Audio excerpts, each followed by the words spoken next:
मैंने recording start कर दी नहीं है। दिया। ठीक है, पता है मुझे तू ही है। हाँ जी, crystal field splitting in case of octahedral complexes, कल हमने ये डिस्कस किया था। अब देखिए हमने क्या डिस्कस किया था कि मेटल के पास these are the 5 orbitals of metal, है ना, free metal ion, free metal ion, उसके पास 5 कौन से ऑर्बिटल्स हैं, डीजेनरेट ऑर्बिटल्स। कौन से हैं, डीजेनरेट, ये रिवीजन करवा रही हूं मैं तुम्हें एक बार दोबारा से, डीजेनरेट ऑर्बिटल्स हैं। समझ में आ गई बात। तो लेकिन ये डीजेनरेट कब तक रहते हैं, जब तक क्या होता है, मेटल को कोई लिगेंड अप्रोच नहीं करता है। समझ में आ गई।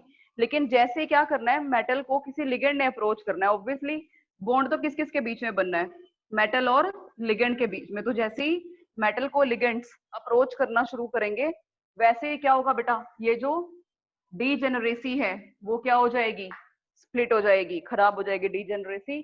ठीक है, तो 3 जो सेट हैं मेटल के वो नीचे आ जाएंगे।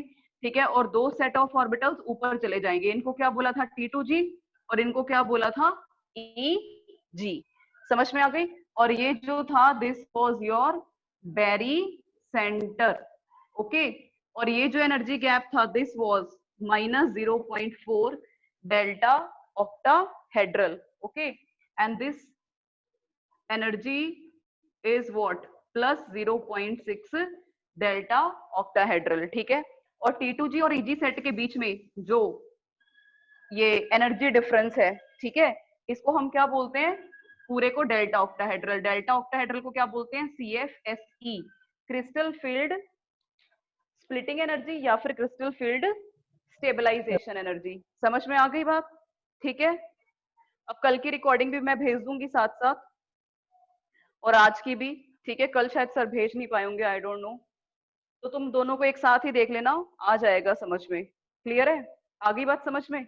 चलो, अब देखो, अब हमने डिस्कस ये कल सारा कर लिया था कि इनको T2G बोलते हैं, इनको EG बोलते हैं, जी का मतलब क्या होता है। ठीक है, और ये नीचे जो है उनका नेम क्या है, DXY, DYZ, DZX, और ऊपर वाले क्या है, DX² - Y² और DZ², है ना।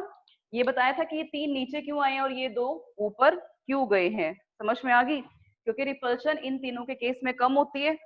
ओके, और इन दोनों के केस में रिपल्शन ज्यादा होती है। ठीक है, ये एक्सेस कौन सा है, इस तरह से ऊपर, एनर्जी एक्सेस। ठीक है, अगर हम ऊपर की तरफ ऐसे मूव करते हैं तो इनकी एनर्जी ऑब्वियसली कम है ना, और इनकी एनर्जी क्या है, ज्यादा है। आगे बात समझ में। ठीक है जी, चलो, तो ये तो थी crystal field splitting energy in case of octahedral complexes. Octahedral का मतलब जब हमें कितने लिगेंड्स लगे हों, 6 लिगेंड्स लगे हों। समझ आ गई बेटा। अभी हम लोग डिस्कस करेंगे crystal field splitting energy in tetrahedral complexes. क्या डिस्कस करेंगे, इन टेट्राहेड्रल कॉम्प्लेक्सेस। समझ में आ गई बात। टेट्राहेड्रल का मतलब क्या होता है, Ml4, है ना, 4 लिगेंड्स लगे हुए हैं। अब अगर 4 लिगेंड्स लगे हों, अब तुम कहोगे कि 2 तरह से हो सकता है, कंपाउंड टेट्राहेड्रल भी हो सकता है और स्क्वायर प्लेनर भी हो सकता है। समझ में आई कि नहीं आई बात। हाँ जी, टेट्राहेड्रल भी हो सकता है और स्क्वायर प्लेनर भी हो सकता है ना। लेकिन हमारे सिलेबस में सिर्फ क्रिस्टल फील्ड स्प्लिटिंग है in case of tetrahedral. Square planar की आप पढ़ेंगे हायर क्लासेस में। ठीक है जी, ग्रेजुएशन में है तो आप हायर क्लासेस में पढ़ेंगे ये। So right now this is not in our syllabus. Square planar की स्प्लिटिंग हमारे सिलेबस में नहीं है, हमारे सिलेबस में सिर्फ ऑक्टाहेड्रल की है और टेट्राहेड्रल की है। ठीक है जी, तो अब देखिए होगा क्या यहाँ पर, अगर हम बात करें सारा, तो हम क्या डिस्कस कर रहे हैं यहाँ पे, टेट्राहेड्रल कॉम्प्लेक्सेस मतलब Ml4। और किस तरह से होता है टेट्राहेड्रल ज्योमेट्री, इस टाइप से, है ना, Ml4, 4 लिगेंड्स लगे हुए हैं इस टाइप से। पता है ना इस ज्योमेट्री का आपको, है ना। अब देखो, मैंने क्या कहा था तुम्हें कि अब यहाँ पे समझाऊंगी नहीं, बिकॉज ये थोड़ा सा टफ भी है। एक सेकेंड।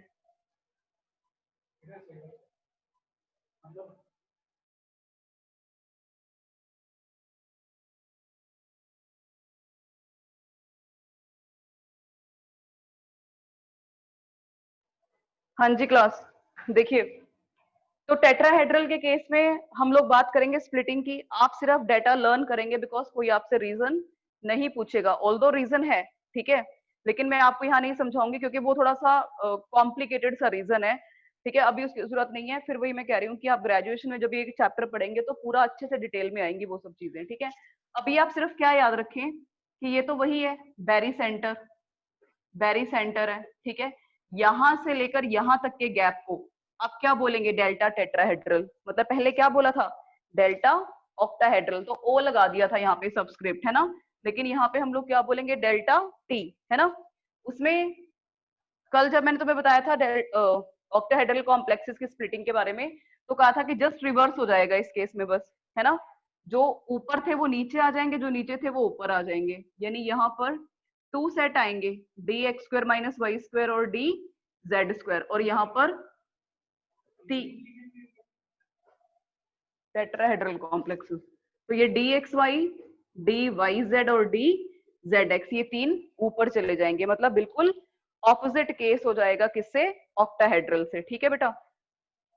अब वहां पर क्या था, नीचे -0.4 था, अब माइनस तो रहेगा ही नीचे क्योंकि जीरो से नीचे नीचे कंसिडर कर रहे हैं, ठीक है, लेकिन वैल्यूज पलट जाएंगी। पहले कितना था, -0.4, अब कितना हो जाएगा, -0.4 डेल्टा टेट्राहेड्रल। देखो मैं साथ साथ डेल्टा टी भी लगा रही हूँ, तो ये आपको छोटी छोटी चीजें ध्यान रखनी है, ठीक है जी। और यहाँ पर ये क्या तुम्हारा -0 और ये हो गया +0.4 डेल्टा ऑक्टाहेड्रल, बस बिल्कुल डिफरेंट हो जाएगा किससे, ऑक्टाहेड्रल से। अब एक चीज ध्यान रखेंगे, इनको क्या बोलेंगे, ये कौन से सेट थे, T2G। अब लेकिन जी नहीं लगाएंगे यहाँ पे, स्वाति बता आप जी क्यों नहीं लगाएंगे यहाँ पे, और इनको सिर्फ ई बोलेंगे। ये जो दो सेट ऑफ ऑर्बिटल है इनको सिर्फ ई बोलेंगे, इनको सिर्फ T2 बोलेंगे, जी नहीं लगाएंगे यहाँ पे। हाँ जी बोलो क्यों, सिमेट्री की वजह से। यस, है ना। ऑक्टाहेड्रल ऑक्टाहेड्रल कॉम्प्लेक्सेस जो होते हैं वो सिमेट्रिकल होते हैं, कल बताया था, है ना, सिमेट्रिकल होते हैं, मतलब ML6 टाइप, मतलब 6 के 6 लिगेंड्स मेटल से बराबर डिस्टेंस पे होते हैं, बराबर दूरी पे होते हैं, तो ये सिमेट्रिकल है। तो सिमेट्री के लिए हमने कल T2G वर्ड यूज किया था और EG यूज किया था। G का मतलब क्या था Ritesh, G stands for, last का टॉपिक था क्या, हाँ जी गैराडे, G स्टैंड्स फॉर गैराडे। गैराडे का मतलब होता है सिमेट्री, है ना, जी का मतलब पूछ रही थी मैं, G stands for गैराडे, gerade means symmetry. अब लेकिन आप यहाँ पर देख लो कोई सिमेट्री नहीं है ना, कोई एक प्लेन में नहीं है, बराबर डिस्टेंस पर नहीं है सारे लिगेंड्स, है ना, प्लेन सेम नहीं है, मतलब पता है ना आपको, इमेजिन करो, बताया था कि 1 2 3 ये वाले जो लिगेंड्स होते हैं वो एक प्लेन में होते हैं, ये मेटल थोड़ा सा ऊपर ऊपर वाले प्लेन में चला जाता है, और ये लिगेंड और ऊपर वाले प्लेन में, मतलब यहाँ पर कोई सिमेट्री नहीं है टेट्राहेड्रल कॉम्प्लेक्सेस के केस में। तो यहाँ पर बेटा हम जी वर्ड यूज नहीं करते, जी लेटर यूज नहीं करते। इज दैट क्लियर, समझ में आ गया सबको कि नहीं? Yes ma'am. हाँ जी, आर्यन राय, कल का लेक्चर अटेंड किया था आर्यन राय ने?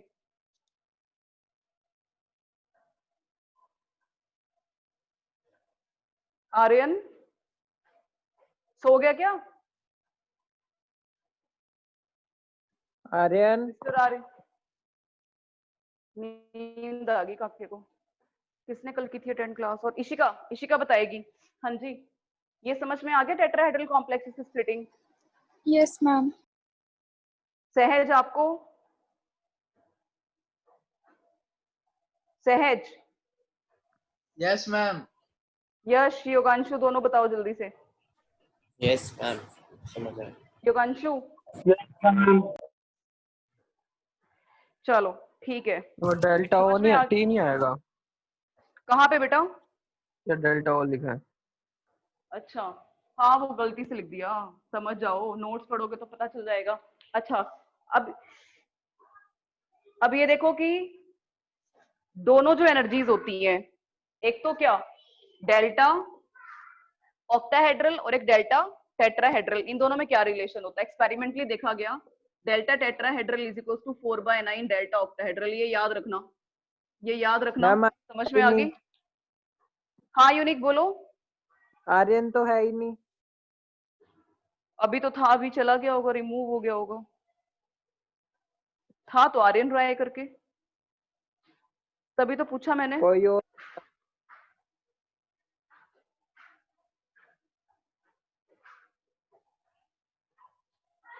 रितेश जरा ध्यान रखियो, कोई अनवांटेड एलिमेंट हो तो मुझे बता दियो।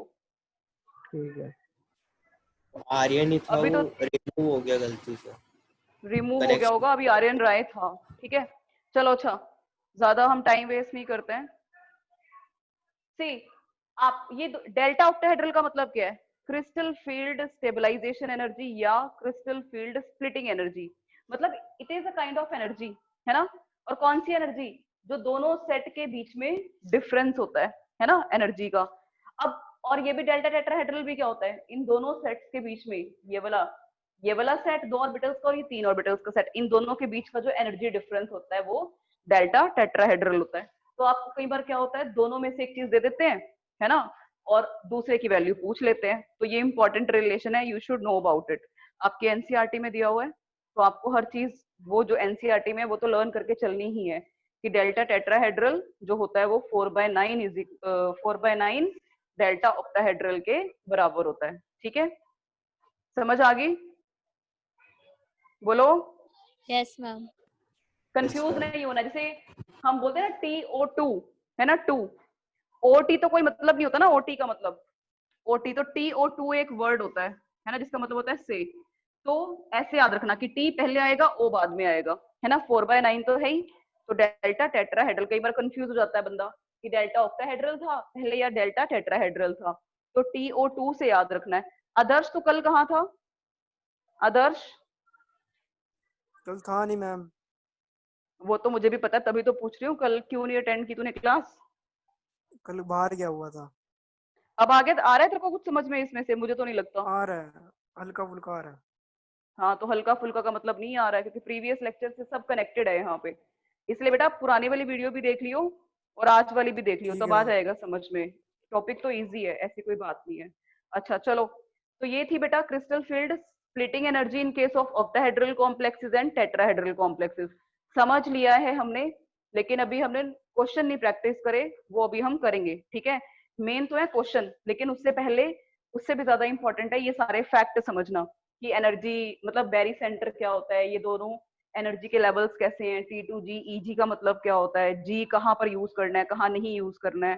ठीक है, और कब ये वाले नीचे आएंगे, कब ये वाले ऊपर आएंगे, और ये दोनों वैल्यूज, है ना, हर चीज का अपनी एक इम्पोर्टेंस है। क्वेश्चन तो बहुत इजी है इसके ऊपर, बस ये पूरा डायग्राम समझ में आ गया तो क्वेश्चन भी आ जाएंगे समझ में। चलो नेक्स्ट हम लोग डिस्कस करते हैं टॉपिक। नेक्स्ट डिस्कस करते हैं स्पेक्ट्रोकेमिकल सीरीज। ठीक है, नेक्स्ट इज योर, ये 1 नंबर का क्वेश्चन आ सकता है, स्पेक्ट्रोकेमिकल सीरीज। एक होता है इलेक्ट्रोकेमिकल सीरीज, है ना, एक होता है इलेक्ट्रोकेमिकल सीरीज। शिवम कहाँ पढ़ी है इलेक्ट्रोकेमिकल सीरीज हमने, कौन से चैप्टर में?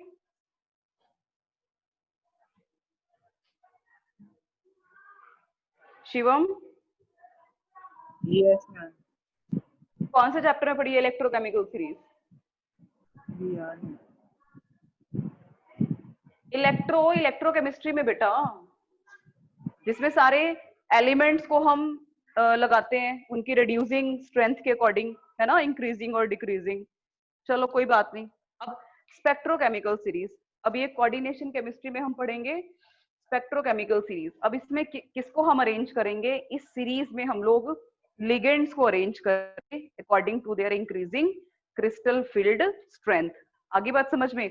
अब जैसे हेलोजेंस हैं, हेलोजेंस हैं जैसे, ठीक है, कौन कौन से हैं? सीक्वेंस में करेंगे, देखो अभी के अभी लर्न हो जाएगी ये तुम्हें series. Fluorine, chlorine, bromine, iodine.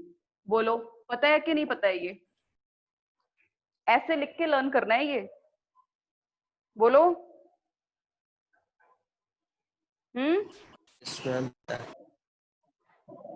और एक मैंने तुम्हें बताई थी, CO,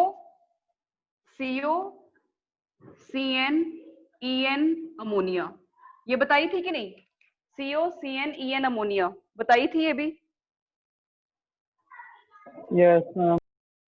इनको ऐसे ही लर्न करना है।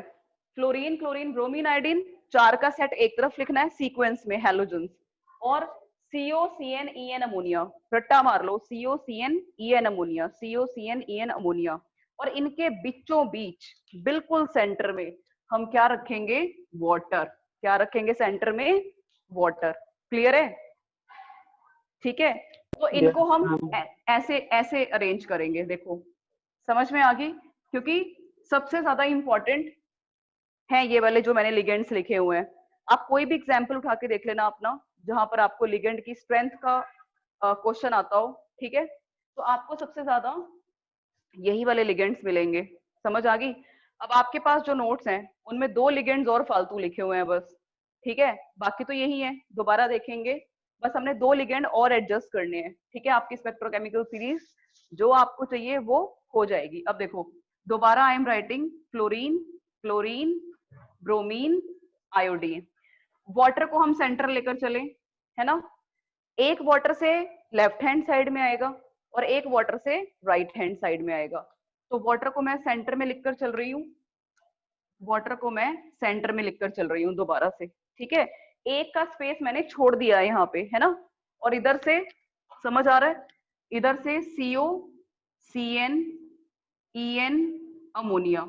एक का स्पेस मैंने, देखो एक का स्पेस मैंने इधर छोड़ दिया और एक का स्पेस मैंने वाटर से। लर्न करने का तरीका है बेटा, ठीक है, आप ऐसे ही लर्न करोगे तो जिंदगी में कभी नहीं भूलोगे इस चीज को। बस ये कि 2-3 बार लिख के देख लेना इस चीज को, है ना। COCN, CN के ऊपर भी नेगेटिव चार्ज होता है, आप डाल लो डालना चाहते हो तो। COCN EN अमोनिया, CO भी न्यूट्रल होता है, EN इथाइलिन डाइअमीन न्यूट्रल होता है, अमोनिया भी न्यूट्रल होता है। अब इसके इधर आएगा एक NO2 नेगेटिव, क्या आएगा, NO2, क्या आएगा, NO2 नेगेटिव, और इधर क्या आएगा, OH नेगेटिव। ठीक है बच्चे, समझ में आ गई? बोलो। Yes ma'am. अब जो ये वाले चारों हैं, ठीक है, अब वही वो लगा दो बस इसमें ऐसे कि इधर की तरफ। आयुष चला गया क्या? आयुष तेरे को समझ में आ रहा है? आयुष आ रहा है समझ में तेरे को? आयुष,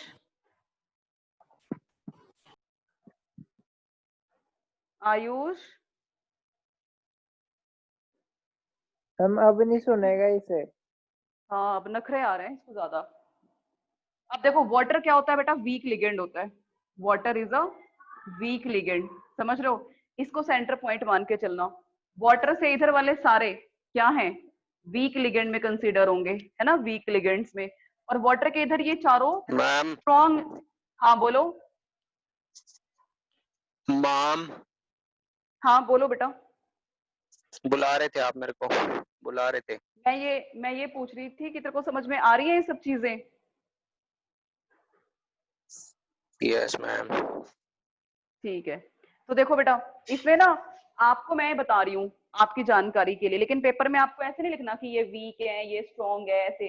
वो तो मैंने तुम्हें लर्न करने के लिए बताया कि वाटर और वाटर से सारे इधर वाले आपने वीक कंसिडर करने हैं और वाटर के उधर वाले आपने सारे स्ट्रॉन्ग करने हैं। मेन यही आपके 4 स्ट्रॉन्ग लिगेंड्स पेपर में आते होते हैं। सारे एग्जाम्पल उठा के देख लेना, COCN EN अमोनिया, ठीक है जी। पेपर में आपने कैसे लिखना है आपकी। हाँ बोलो। हाँ बोलो। बुक में तो एक EDTA भी बहुत यूज हो रहा है। क्या हो रहा है? EDTA। बुक में तो बड़े सारे हैं, लेकिन मैं ये कह रही हूँ कि जो EDTA क्या यूज हो रहा है, मतलब वो कैसे, कहाँ पे उसकी सिचुएशन है?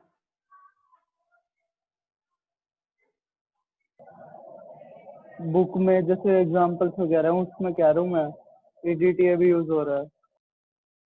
कोई बात नहीं योगांशु, तो आप NCERT की जो वो है ना सीरीज है ना, सिर्फ उसको करो। अब मैं तुम्हें क्या बता रही हूँ कि तुम्हें अगर डेफिनेशन आती है स्पेक्ट्रोकेमिकल सीरीज की और बोलता है कि एग्जाम्पलीफाई करो, नीचे लिखो स्पेक्ट्रोकेमिकल सीरीज, तो एटलीस्ट ये तो आप लिखोगे ही ना, मतलब कुछ तो सीक्वेंस लिखोगे ही। अब ये आपको मैंने रट्टा मरवा दिया कि भाई ऐसे करना है। अब आप NCERT खोल के देख लेना, अगर कोई एक आधा और आपको लिगेंड दिया हुआ है तो उनकी पोजीशन, उनको मतलब रख के देख लेना पोजीशन उनकी, इनके अकॉर्डिंग की कैसे कैसे आएंगे। नहीं आ रही समझ में? लेकिन आप देखना मेरे ख्याल से तो EDTA कहीं यूज नहीं हो रहा होगा, ठीक है।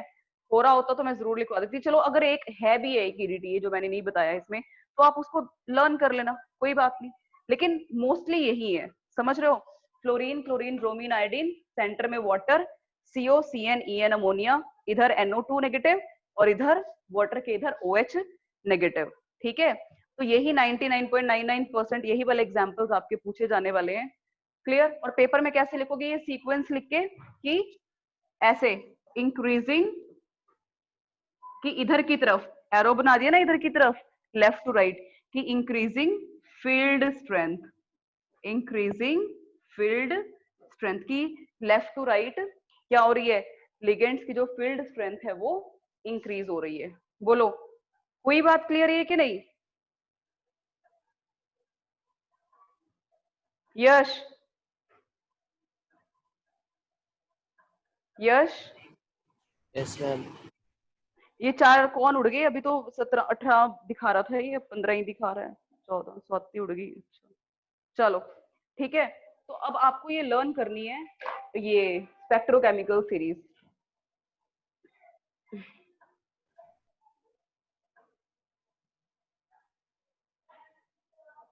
अच्छा चलो एक चीज और देखो, अब नेक्स्ट जो आपका है, इसको हटा दूं यहां से, रिमूव कर दूं ये चीज, चले नेक्स्ट टॉपिक के ऊपर, बोलो। Yes ma'am. यस। चलो अब देखो नेक्स्ट टॉपिक,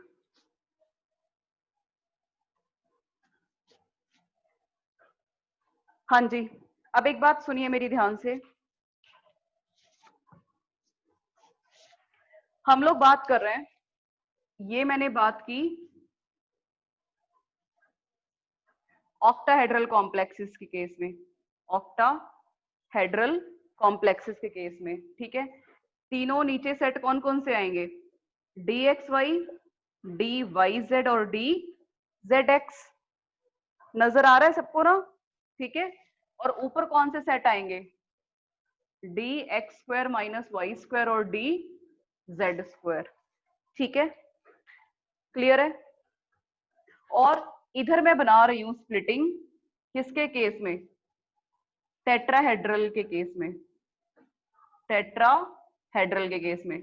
तो नीचे कौन आएंगे, 2 सेट, DX² माइनस Y² और DZ², और ऊपर आएंगे 3 सेट, DXY, DYZ, DZX। अब ये बताओ, ये समझ में आई तुम्हें? 2 चीजें लिखी हुई मैंने, सभी बताएंगे? आ गई मैम। अच्छा, अब तुम देख रहे हो मैंने कुछ ना डिफरेंस करके लिखा है इनमें, कुछ डिफरेंस समझ में आ रहा है? कोई बताएगा मुझे कि क्या डिफरेंस देख पा रहे हो तुम इन दोनों में, इन दोनों स्प्लिटिंग? और भी आपका फर्क है पहले वाले में नीचे है। एक जना बोलो, 4 इकट्ठे बोलोगे तो कैसे समझ में आएगा? साइज का फर्क है। अब देखो, साइज का मतलब इसके साइज का, ये गैप इसको क्या बोलते हैं, डेल्टा ऑक्टाहेड्रल, और इस गैप को हम लोग क्या बोलते हैं, इस गैप को डेल्टा टेट्राहेड्रल। बोलो है कि नहीं? यस। अब देखो मैंने ना ऐसे बनाया कि ये ज्यादा बनाई है मैंने, crystal field splitting energy in case of octahedral complex, और यहां मैंने टेट्राहेड्रल के केस में कम बनाई है, जो कि बात ट्रू है। ठीक है, अब एक क्वेश्चन आता है तुम्हारे पास कि, क्वेश्चन सुनिए ध्यान से मेरी बात, आपकी ये नोट्स में लिखी हुई है ये चीज, आपको समझ आएगी। अच्छा, अब पहले उससे पहले एक चीज सुनो ध्यान, चलो यही बता देती हूँ मैं पहले पॉइंट। कहता है कि ऑक्टाहेड्रल कॉम्प्लेक्सेस के केस में जो क्रिस्टल फील्ड स्प्लिटिंग होती है वो ज्यादा होती है, लेकिन टेट्राहेड्रल कॉम्प्लेक्सेस के केस में ये जो स्प्लिटिंग होती है वो कम होती है। रीजन बोलता है इसका कि रीजन क्या है, तो रीजन क्या है आपने सिर्फ एक लाइन में आंसर देना है कि जो ऑक्टाहेड्रल कॉम्प्लेक्सेस होते हैं उनके केस में जब लिगेंड मेटल को अप्रोच करता है, लिगेंड मेटल को अप्रोच करता है तो रिपल्शन ज्यादा होती है, रिपल्शन ज्यादा होने के कारण ये गैप भी क्या कर जाता है बेटा, बढ़ जाता है। रिपल्शन ज्यादा होगी तो एनर्जी कल बताई थी क्या होगी, ज्यादा होगी, कल बताई थी ये बात है ना, कि रिपल्शन ज्यादा तो एनर्जी ज्यादा। क्या बताई थी? रिपल्शन एनर्जी के डायरेक्टली प्रोपोर्शनल होता है, बताई थी कि नहीं? बोलो, बताई थी कि रिपल्शन ज्यादा तो एनर्जी भी ज्यादा। अरे बोल तो यस कोई। Ma'am. Lavish, lavish, Lokesh, yes है ना? योगांशु, मैम। यस क्या मैम। मैम? हाँ ठीक है बेटा। तो अगर कोई तुमसे पूछे कि डेल्टा ऑक्टाहेड्रल जो है वो ज्यादा होती है किससे? डेल्टा टेट्राहेड्रल से। तो आपने क्या बताना है कि जब मेटल को लिगेंड्स अप्रोच करते हैं, किसके केस में? ऑक्टाहेड्रल कॉम्प्लेक्सेस के केस में, तो वहां पर रिपल्शन उन दोनों के इलेक्ट्रॉन्स के बीच में ज्यादा होती है as compare to in tetrahedral complexes. एक बात तो ये अगर समझ में आई है। अब दूसरी बात पे मूव करें इसी चीज में। हाँ जी, अब दूसरी बात पे मूव करें। Yes ma'am. Yes ma'am. हाँ, अब देखो ध्यान से, अब मेरी बात सुनो ध्यान से कि रुको, दोबारा ज्वाइन करो सभी। और अब मैंने स्क्रीनशॉट ले लिया है, कोई भी गायब हुआ ना तो तुम देख लेना, फिर दोबारा ज्वाइन करो बिकॉज ये खत्म होने वाला है। यार इसमें कुछ टिक टुक नहीं है क्या? देखो कर दिया स्टार्ट। अब इसी कॉन्सेप्ट को देखो, यही जो मैं तुम्हारे सामने दो डायग्राम्स बनाए हैं, मैं कह रही हूँ कि ये गैप हमेशा कम रहेगा, ठीक है। कंपैरिजन में अगर हम लोग बात करें ना, एक बार कंपैरिजन देखो दोनों का कि डेल्टा टेट्राहेड्रल तो क्या होता है, ये गैप कम होता है किसकी कंपैरिजन में? डेल्टा ऑक्टाहेड्रल की कंपैरिजन में। व्हाई? स्प्लिटिंग यहाँ पर ज्यादा क्यों है? बिकॉज रिपल्शन ज्यादा है, ठीक है। मेटल और लिगेंड्स के इलेक्ट्रॉन्स में रिपल्शन ज्यादा है, तो ये गैप अल्टीमेटली ज्यादा हो जाएगा, ठीक है। समझ आ गई तुम्हें बात ये? अब देखो नेक्स्ट हम लोग बात कर रहे हैं कि इलेक्ट्रॉनिक कन्फिग्रेशन यहाँ पर, ठीक है। यहाँ पर हम लोग बात कर रहे हैं इलेक्ट्रॉनिक कन्फिग्रेशन। इलेक्ट्रॉनिक कन्फिग्रेशन मतलब D1, D2, D3, D4, D5, D6, D7, D8, D9 और D10। समझ में आई? ये है आपकी इलेक्ट्रॉनिक कन्फिग्रेशन किसके केस में? क्रिस्टल फील्ड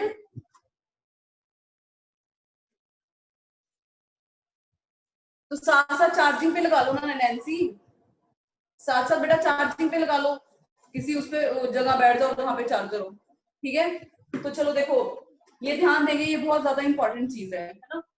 तो ये हमने इलेक्ट्रॉनिक कन्फिग्रेशन करनी है किसकी? क्रिस्टल फील्ड थ्योरी के अकॉर्डिंग, ठीक है। अब देखो अगर मेरे पास कोई आयन आ जाए, अभी मैं सिर्फ इसकी बात कर रही हूँ टेट्राहेड्रल कॉम्प्लेक्सेस के केस में, यहाँ पर चाहे आपका लिगेंड स्ट्रॉन्ग हो, ठीक है, चाहे आपका लिगेंड स्ट्रॉन्ग हो या वीक हो, समझ में आई? किसके केस में? किसके केस में? टेट्राहेड्रल कॉम्प्लेक्सेस के केस में, ठीक है। टेट्राहेड्रल कॉम्प्लेक्सेस के केस में आपका लिगेंड चाहे स्ट्रॉन्ग हो चाहे लिगेंड आपका वीक हो, ठीक है। तो देखो D1 है तो D1 में पहले यहाँ जाएगा इलेक्ट्रॉन, है ना, लोअर एनर्जी में जाएगा। फिर D2 है तो यहाँ जाएगा। समझ में आ रही है बात? अब आपको ये बात पता है यश कि ये जो एनर्जी गैप है वो क्या है? कम है। ये एनर्जी गैप कम है कि नहीं है? कम है। तो यस मैम। अगर D3 मेरे को D3 करना है तो D3 कहाँ जाएगा बेटा? ऊपर जाएगा, है ना। D3 ऊपर जाएगा, D4 फिर यहाँ जाएगा, D5 फिर यहाँ जाएगा, है ना। उसके बाद D6 यहाँ आएगा। Are you getting this idea or not? ये मेरी बात तुम्हारे पल्ले पड़ रही है कि नहीं पड़ रही है? बोलो। Yes ma'am. दोबारा यस मैम। मैं ये कह रही हूँ युगांशु ध्यान से देखेंगे कि अगर आपको टेट्राहेड्रल कॉम्प्लेक्सेस के केस में क्या करनी है? इलेक्ट्रॉनिक कन्फिग्रेशन करनी है, ठीक है। तो D1 यहाँ आएगा इलेक्ट्रॉन, D2 है तो यहाँ आएगा, D3 है तो पेयरिंग नहीं होगी। व्हाई? बिकॉज ये गैप ऑलरेडी कम है, तो थर्ड इलेक्ट्रॉन यहाँ पर आएगा, ठीक है। फोर्थ यहाँ आएगा, फिफ्थ यहाँ आएगा, फिर सिक्स्थ यहाँ आएगा। समझ में आई? क्लियर हुई ये चीज? क्योंकि ये गैप कम है, तो D1, D2, D3, D4, D5 और फिर D6। After that pairing will start D6, D7, D8, D9, D10, है ना। इस तरह से इलेक्ट्रॉनिक कन्फिग्रेशन रहेगी किसके केस में, टेट्राहेड्रल कॉम्प्लेक्सेस के केस में, चाहे आपका लिगेंड स्ट्रॉन्ग हो चाहे आपका लिगेंड वीक हो। ये एक पॉइंट आ गया सबको समझ में? Yes. Yes ma'am. अच्छा सहज तेरे को आ गया समझ में ये पॉइंट? Yes ma'am. सहज चलो ठीक है। अब मैं बात करती हूँ किसकी, ऑक्टाहेड्रल कॉम्प्लेक्सेस की। ठीक है अब ध्यान देंगे जरा, अब मैं इसको पूरे को रिमूव कर रही हूँ यहाँ पे। ठीक है now we are going to discuss electronic configuration in octahedral complexes. अब देखिए ये भी ऑक्टाहेड्रल कॉम्प्लेक्स है, ऑक्टाहेड्रल कॉम्प्लेक्स है।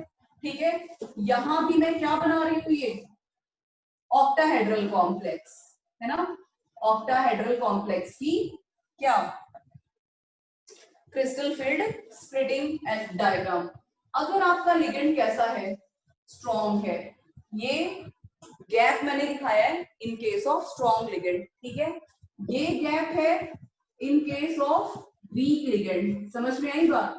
This gap is in case of week ligand and this gap is in case of strong ligand. अब देखो ligand चाहे strong हो चाहे वीक हो, नीचे तो क्या आएंगे, T2G सेट आएगा और ऊपर क्या रहेगा, EG सेट, है ना? समझ में आ गई? इन द सेम वे यहाँ रहेगा T2G सेट और यहाँ रहेगा EG सेट, है ना? क्लियर है? लेकिन अगर लिगेंड स्ट्रॉन्ग है ना, अगर लिगेंड आपका ये मेटल के d ऑर्बिटल्स है और ये लिगेंड आपका स्ट्रॉन्ग लिगेंड अप्रोच कर रहा है मेटल को, तो स्प्लिटिंग क्या हो जाएगी, ज्यादा हो जाएगी। देखो स्प्लिटिंग क्या हो जाएगी, ज्यादा यहाँ पर। ठीक है लेकिन अगर आपका लिगेंड वीक है तो स्प्लिटिंग क्या रहेगी, कम रहेगी, है ना? मतलब कहने का है कि ऑक्टाहेड्रल कॉम्प्लेक्सेस के केस में जो स्प्लिटिंग है दैट इज लिगेंड डिपेंडेंट, है ना? अगर लिगेंड स्ट्रॉन्ग है तो स्प्लिटिंग ज्यादा और अगर लिगेंड वीक है तो स्प्लिटिंग कम। ठीक है अब देखो ध्यान से, अब ध्यान से देखना इस बात को, ये मेन पॉइंट है। अब मैं कन्फिग्रेशन कर रही हूँ D1, तो D1 तो यही आएगा, चाहे वो इस केस में है चाहे वो इस केस में है ना। D2 है तो हमेशा यहाँ आएगा, चाहे वो इस केस में है चाहे वो इस केस में है, समझ आ रही है? D3 है तो वो यहाँ आएगा, चाहे केस कोई भी हो, चाहे स्ट्रॉन्ग लिगेंड हो चाहे वीक लिगेंड हो। मतलब कहने का है कि D1, D2, D3 है ना, इलेक्ट्रॉनिक कन्फिग्रेशन में कोई फर्क नहीं है, लेकिन डिफरेंस कहां से आना शुरू होगा, D4 से। डिफरेंस कहां से आना शुरू होगा बेटा, D4 से। अब देखो अब ये गैप ज्यादा है ना, तो चौथा इलेक्ट्रॉन ऊपर जंप करके नहीं जा सकता, है ना, तो वो नीचे पेयरिंग करेगा, यानी D4, D5, D6। आगे बात समझ में? फिर D7, D8, D9, D10, है ना। अब इस केस में D1, D2, D3 है ना, अभी गैप कम है तो D4 ऊपर चला जाएगा। कहने का मेरा मतलब ये है मैंने दोनों केसेस में D4 करी, ठीक है, D4 करी है देखो दोनों में, तो फर्क समझ में आ रहा है D4 का। इसमें चौथा इलेक्ट्रॉन नीचे ही आएगा लेकिन इसमें चौथा इलेक्ट्रॉन ऊपर चला जाएगा। बात आई समझ में? तो अब एक मैं लाइन बोल रही हूँ, एक मैं पॉइंट में समझा रही हूँ, बहुत ध्यान से समझना है इस बात को। अब देखो यहाँ पर अनपेड इलेक्ट्रॉन ज्यादा है ना, ऑक्टाहेड्रल कॉम्प्लेक्स के केस में, ठीक है, अगर लिगेंड वीक है, ऑक्टाहेड्रल के केस में अगर आपका लिगेंड वीक फील्ड है तो कंपाउंड कैसा बनेगा, हाई स्पिन। कैसा बनेगा, हाई स्पिन। रट्टा मार लेना इस बात को अच्छे से, समझा भी दिया मैंने, समझ भी आना चाहिए, बल्कि समझ ज्यादा लो इस बात को, है ना। और यहाँ पर स्पिन आपको कम दिख रही है, यानी इसकी स्पिन तो इससे कैंसिल हो गई, तो यानी अनपेड इलेक्ट्रॉन कम इसमें दिख रहे हैं ना, तो ये कैसा बन रहा है, लो स्पिन, है ना। कहने का मेरा मतलब है कि ऑक्टाहेड्रल कॉम्प्लेक्सेस के केस में अगर मैं बात करूं, ठीक है, सेम अगर इलेक्ट्रॉनिक कॉन्फ़िगरेशन की हम बात कर लें, तो अगर लिगेंड स्ट्रॉन्ग है, अगर लिगेंड कैसा है आपका, स्ट्रॉन्ग है, तो क्या होगा, स्प्लिटिंग ज्यादा होगी, तो इलेक्ट्रॉन पहले सारे नीचे फिल होंगे D6 तक, ठीक है, फिर ऊपर जाने स्टार्ट होंगे, है ना। लेकिन यहाँ पे 1, 2, 3 चौथा इलेक्ट्रॉन ऊपर जंप मार जाएगा इजीली, व्हाई? बिकॉज ये एनर्जी गैप क्या है बेटा, कम है ना। तो अब आप देख रहे हो कि यहाँ पर half half electron, unpaired electron यहाँ पर इस केस में ज्यादा है, तो ये कॉम्प्लेक्स कैसा हुआ, हाई स्पिन कॉम्प्लेक्स, है ना। Means in case of octahedral complexes, if ligand is weak, so high spin complexes are formed, okay, and in case of octahedral complexes, if ligand is strong, low spin complexes are formed, ठीक है। अब एक बात और, एक point और ध्यान से सुनिए मेरी बात, ठीक है। अगर लिगेंड स्ट्रॉन्ग है, बस एक पॉइंट मुद्दे की बात एक और रह गई है, अगर ऑक्टाहेड्रल, अब ये बात दिमाग में रख के चलना कि हम अभी ऑक्टाहेड्रल कॉम्प्लेक्सेस की बात ही कर रहे हैं, है ना। ऑक्टाहेड्रल कॉम्प्लेक्सेस के केस में अगर लिगेंड स्ट्रॉन्ग है तो ये गैप क्या है, ज्यादा है। इस गैप को हम क्या बोलते हैं, इस गैप को हम क्या बोलते हैं, हाँ जी, डेल्टा ऑक्टाहेड्रल, ठीक है। अगर ऑक्टाहेड्रल कॉम्प्लेक्सेस के केस में लिगेंड स्ट्रॉन्ग है तो क्या होगा, जो क्रिस्टल फील्ड स्प्लिटिंग एनर्जी है वो भी ज्यादा होगी, है ना। तो ज्यादा होगी तो ऊपर इलेक्ट्रॉन्स नहीं जंप करेंगे, नीचे इलेक्ट्रॉन्स रहेंगे, समझ आ रही है, नीचे इलेक्ट्रॉन्स रहेंगे तो मतलब कि लो स्पिन कॉम्प्लेक्सेस बनेंगे। अब मेरी बात आप ध्यान से सुनिए, वो जो मैं आपको कह रही थी, एक पॉइंट ध्यान से सुनना है यहाँ पर। अब यहाँ पर पेयरिंग हो रही है ना इलेक्ट्रॉन की इजीली, यहाँ पर पेयरिंग नहीं हो रही, बोलो, यहाँ पर पेयरिंग इजीली हो रही है, यहाँ पर पेयरिंग नहीं हो रही। तो आप मुझे बताइए, पेयरिंग एनर्जी, एक टर्म मैंने यूज की है यहाँ पे, पेयरिंग एनर्जी, वो यहाँ ज्यादा होनी चाहिए कि यहाँ ज्यादा होनी चाहिए? जहां पेयरिंग इजीली हो रही है वहां पर पेयरिंग एनर्जी कम लगनी चाहिए कि पेयरिंग एनर्जी ज्यादा लगनी चाहिए? दोनों केसेस में आप सोच कर बताएं मुझे। इस केस में पेयरिंग हो रही है इजीली, अगर ये गैप ज्यादा है तो पेयरिंग एनर्जी कम होनी चाहिए कि ज्यादा होनी चाहिए? ज्यादा। वीक लिगेंड के केस में ज्यादा। आप अच्छा मुझे ये बात बताओ कि अगर कोई काम इजीली हो रहा है तो इसका मतलब उस काम को करने में हमारी ज्यादा एनर्जी लगी होगी कि कम एनर्जी लगी होगी? कम लग रही है। तो फिर इस बात को कोरिलेट करो ना बेटा। मैं तुम्हें तब से, मैं ये बात पहले भी बोल सकती थी, लेकिन ये बात मैंने तुम्हारे लिए छोड़ी थी कि तुम अपने दिमाग में सोच के चलो इस बात को, कि आप ये देखो ना, पेयरिंग हो रही है इलेक्ट्रॉन की इजीली, बाकी पूरा कॉन्सेप्ट क्लियर है तुम्हें। अब यहाँ पर पेयरिंग हो रही है, पेयरिंग हो रही है, इसका मतलब इलेक्ट्रॉन को पेयर कराने के लिए एनर्जी कम लगी होगी, तभी तो पेयरिंग इजीली हो रही है। Are you getting this idea or not?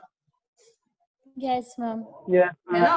तो कहने का मतलब है कि अगर डेल्टा ऑक्टाहेड्रल ज्यादा है तो पेयरिंग एनर्जी क्या होगी, कम होगी। ये ज्यादा है तो इलेक्ट्रॉन नीचे ही बैठेंगे, सारे नीचे बैठेंगे मतलब पेयर हो जाएंगे।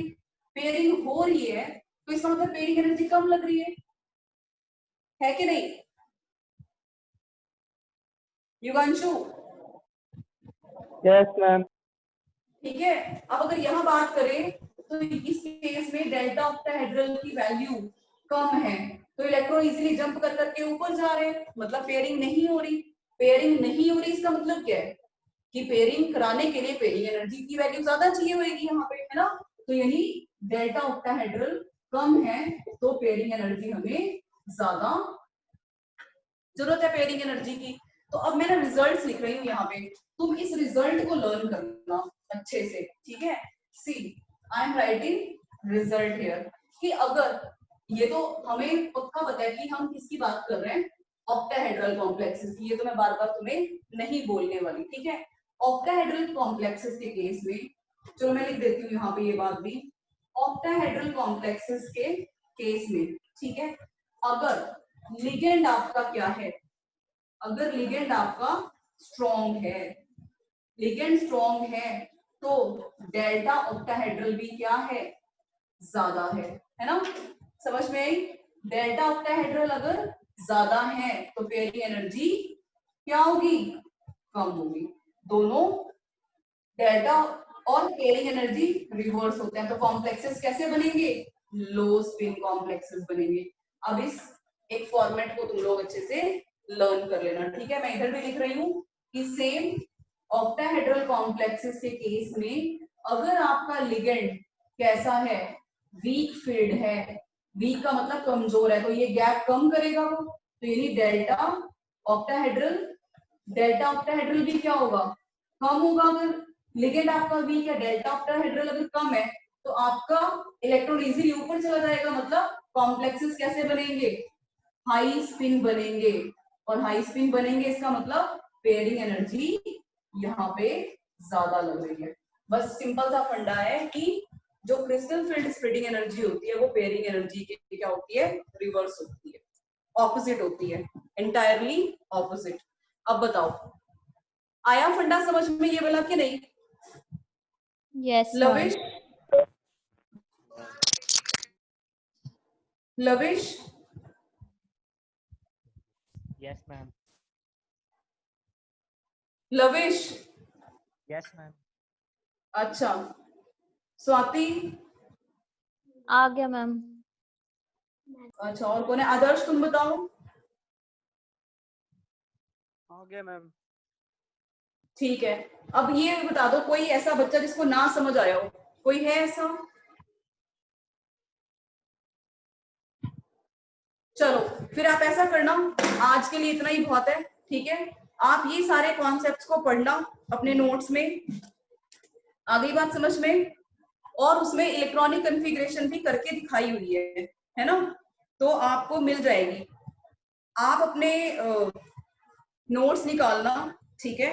उसमें limitations of crystal field theory दे रखी है, वहां तक आज आप अपनी क्रिस्टल फील्ड थ्योरी पूरी रिवाइज करके आएंगे, ठीक है?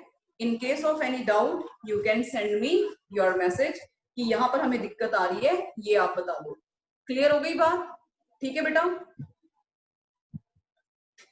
Yes, ma'am. चलो ठीक है, फिर क्रिस्टल फील्ड थ्योरी हमारी यहाँ पे फिनिश होती है।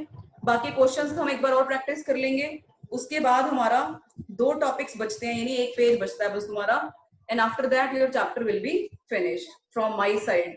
बाकी आप अपना प्रैक्टिस कर लेना। डाउट तुम कभी भेजते नहीं हो, but still I am saying कि डाउट भेजने हो तो आप अपने भेज सकते हैं और पढ़ लेना। चलो ठीक है बेटा, मैं मीटिंग एंड कर रही हूँ फिर। ओके